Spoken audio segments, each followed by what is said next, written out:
ជីវ៉ាបងស្អាតណាស់ឡើងរំលេងចង្វាក់នេះសម័យថ្មីរំសប្បាយរំជាគូរំនឹងអូនច្រៀងប្រប់ដងផាយសាស្ទងពីស្នេហាមានអ្នកណារំខានឡើយណាបងអើយសូមបងវាចា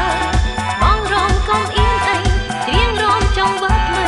សូមជួបនេះស្នេហ៍ស្នេហ៍ចិនអូនមិនកិច្ចការរូបបងជាម្ចាស់ស្មើរំតាមជីវ៉ាអត់គ្រប់ស្នេហ៍តែមួយមក